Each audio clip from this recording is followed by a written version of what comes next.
Sometimes time moves differently in room 9.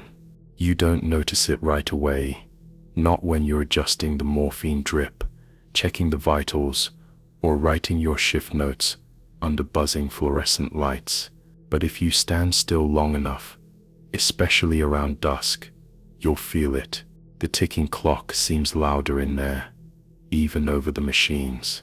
And somehow, it always feels like it's counting down to something. My name is Elsie Ward. I'm 52 years old, and I've been a hospice nurse for 19 years. I used to be able to close my eyes and sleep anywhere, in chairs, in break rooms, even in the back of ambulances. But lately, I find myself lying awake at night, listening for ticking that isn't there. Room 9 used to be just another room, another patient, another chart, another long sigh. That was before Mrs. Hall was placed there. That was before I noticed what the clock was doing. Mrs. Hall was one of those patients who didn't seem afraid. 83 years old, bone-thin but alert. She had a gentle voice and a faraway look in her eyes, like she'd already made peace with things the rest of us hadn't yet considered. She liked the window open. She liked to watch the clouds, and she always smiled at the corner of the room. When I walked in, I assumed she had some kind of neurological drift, maybe a hallucination, but she didn't talk to it. She just acknowledged it, like an old friend sitting quietly. The clock on the wall in room 9 was one of those old, circular things with brass hands and a soft, wooden tick. I changed the battery myself a few weeks before Mrs. Hall arrived, but after a few nights of caring for her, I noticed something strange. Every time I entered the room, the second hand stopped, not gradually, not like a dying battery. It just froze. I'd walk out, come back in later, and it would resume ticking, like it was waiting. I brought it up casually to another nurse, jokingly. She laughed it off, said the room always felt weird, something about the way the sun hit the walls in the evening. But then one evening, I came in just before shift change, and Mrs. Hall was staring at the clock, not smiling this time. Her face was tight, her breathing shallow. She looked me right in the eyes and said, "He's late today." I didn't know what to say. I reached for her wrist to check her pulse. Her skin was cold. She smiled again.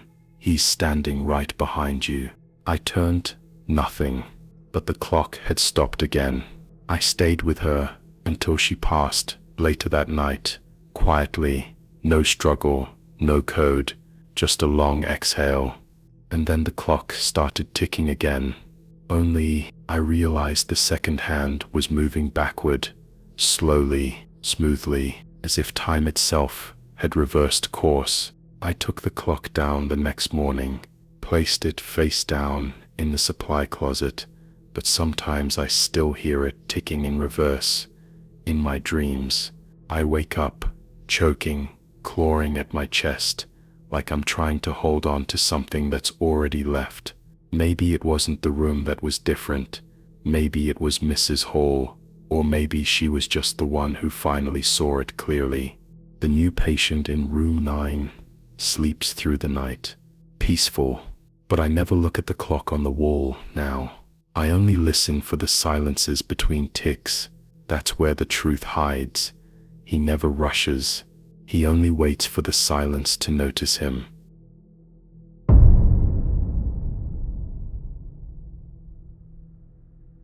Curtains breathe in this place, even when no one moves. They rustle without wind, sway without footsteps.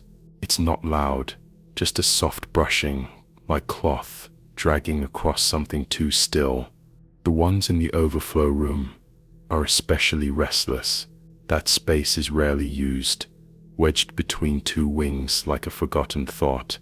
No windows, just 4 makeshift beds divided by off-white curtains, heavy and always slightly damp from the humidity. I used to think it was just bad air circulation, My name's Troy, and I'm 34. I work night shift maintenance here, mostly fixing what breaks, changing light bulbs, unclogging toilets, making sure no one gets stuck in an elevator during a storm. I never trained to be around the dying. No one tells you that when you take this job, but death is everywhere here. It leaks into the walls, stains the floors, and waits in the quiet corners people forget to clean. I never liked the overflow room. It felt off, even when it was empty. The air was heavier. The lights flickered more often. I fixed that damn curtain rail 4 times in 1 month. No matter what I did, the left side always hung slightly open, like someone wanted to peek through. Nurses started complaining. Said the patients didn't sleep well in there. Said they'd request to move even before anyone explained what that room was. One even joked that the curtain moved on its own. I laughed at the time, but I stopped laughing after Mr. Blake. He was moved there one rainy Tuesday. The other rooms were full, late-stage cancer, no family, quiet man. He didn't speak much, except to ask for water or his meds.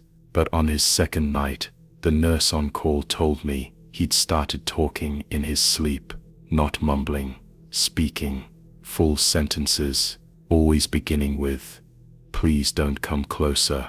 I brushed it off, but when I went in to fix the flickering light by his bed, I noticed something strange. The curtain across from his bed, the one dividing the empty cot, was gently swaying, even though the air vents were off. There were footprints in the dust below the curtain. Bare, dumb, too large to be his. I stood there, frozen, listening. Mr. Blake opened his eyes and stared past me. "He sitters behind it again," he whispered. "He sitters not sick. He sitters just waiting." I didn't finish the repair. I told myself I'd come back in the morning, but I didn't. The next night, Mr. Blake coded. No response, no pain. He just slipped away. When they moved his body, the nurse pulled the curtain aside and gasped. I saw it too.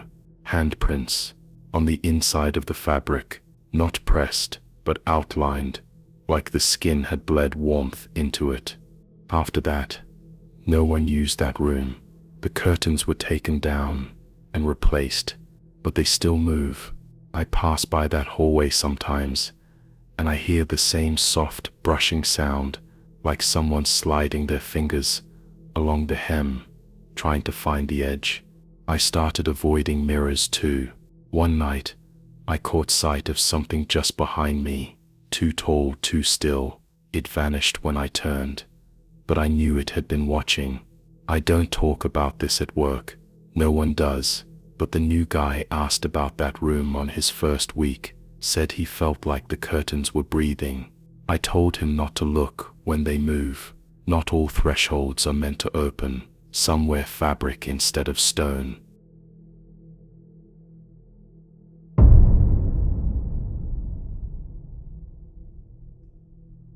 In the garden, nothing grows straight. The flowers lean away from the center, and the angel statue near the crooked bench has a face too cracked to smile. The wind never moves through the space like it should. It circles, stirs, lingers. The air smells of wet stone and something older, something floral and rotting at the same time. Birds land on the fence, but they never sing. They just watch. My name's Clara June. I'm 41 years old, a grief counselor at St. Alora's Hospice for the past 10 years. I'm good at listening, that's what everyone says. But lately, I can't remember the sound of my own voice. It's like everything I say stays inside me, echoing, until I forget what I was trying to offer anyone. I used to meet patients and families in my little office, but sometimes they ask for fresh air, and we end up in the hospice garden. I never liked that space, but I never said no, especially not to Mr. Fawley. He was in his 70s, thin and pale with skin like creased paper. His cancer had already done its work. He told me he didn't need saving, said he just wanted to be heard before he went quiet. We met in the garden 3 times a week, same bench, same corner. I brought tea, he brought silence, mostly, but every now and then, he'd speak like he was remembering something someone else told him. "There's a man who visits me," he said once. "Tall fellow, black coat. Doesn't say much, but he laughs when I cough." I smiled, said nothing. I thought it was morphine. He continued anyway. "He sits over there, near the statue. Thinks I don't notice, but I do. He's always watching. He's waiting." I think. I looked toward the statue.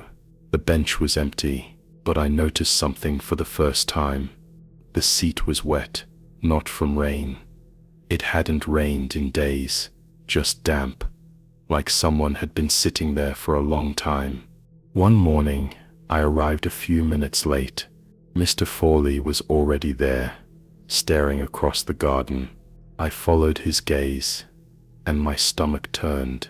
The angel statue, its head was tilted more sharply than before, like it was listening, and the wind chimes above us had started to spin, but there was no wind.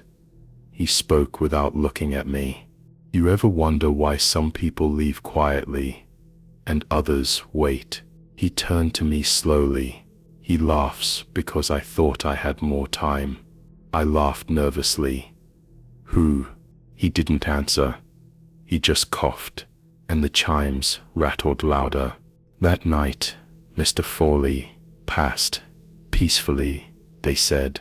But when I arrived for our usual morning session the next day, there were 2 cups of tea on the bench. I had only brought one. The other was warm, steeped, untouched. No one else had been scheduled in that space. I don't sit in the garden anymore, but sometimes, when I pass the hallway window, I see the bench from a distance. It's always damp, even when everything else is dry, and every now and then, I hear wind chimes from inside the building, faint and deliberate, as if someone's laughing behind glass. There are places where the living don't belong. The garden is one of them. I think Mr. Fawley understood that long before I did. He laughs last, because he knows we all follow.